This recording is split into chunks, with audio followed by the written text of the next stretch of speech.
The coaching industry and the training industry is a new industry. It has only been in existence since about 1978. And then the concept that you would have an executive coach or a life coach came into being. And I was part of the group that started that. I'm at the beginning of creating the coaching business. And what we discovered is that the military has coaches. They take you to boot camp and they whip you into shape and they get you going and they teach you things. And sports teams have coaches.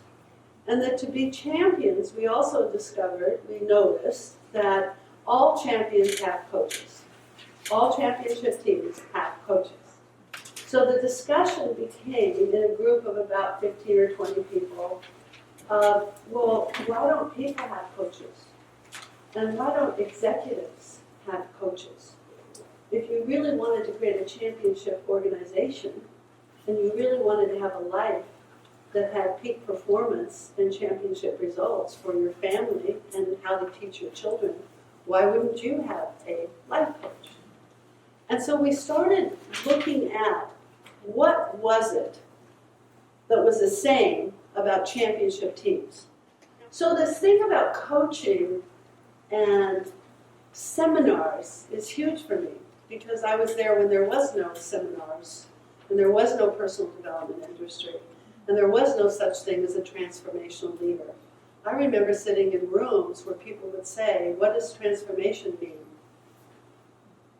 2 years of my life was explaining the word transform because the purpose of our training was to transform lives so that the situations that people experience and the obstacles that they have would clear up just in the process of life itself.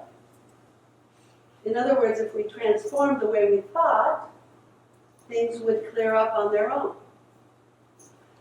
And then people would say, well, what's transform? I've never heard that word before. What's transformation? I don't understand that word.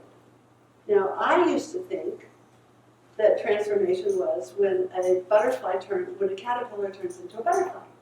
And so I was a young girl, and so I said, oh, it's like when a butterfly comes from a caterpillar, and the caterpillar turns into a butterfly, and that's transformation.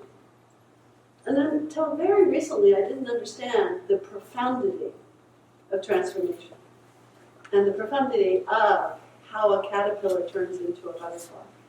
And if you don't know, what happens is the caterpillar eats itself and will keep eating itself to death. It would explode. And if you looked at the process itself, all you would see is the caterpillar has no value at all. It does nothing. It pollinates nothing. It brings nothing to the table. It helps nothing. It doesn't eat bugs that you don't want around. It just eats leaves and leaves and leaves and leaves and leaves and leaves until it gets so fat that if it kept on doing that, it would explode.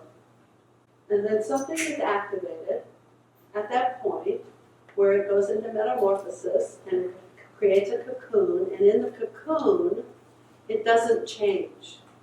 I always thought the caterpillar changed into a butterfly, and caterpillar legs became butterfly wings, and caterpillar eyes became butterfly eyes. And isn't that nice? No, it dissolves into a soup. It deconstructs itself totally. So it's not even that species. It's a soup at the very beginning again. And it reorganizes itself to become a different species. Now that's transformation. So that's what enlightenment is. Who you are is going in the direction of going further and further and further away from yourself and being more and more and more of a victim and having more and more and more reasons why things do or don't work for you. And then suddenly in an instant, one transforms the way one thinks oneself into knowing you're responsible. And from that moment on, everything is different. And from that place, you create your universe. You're not at the effect of your universe.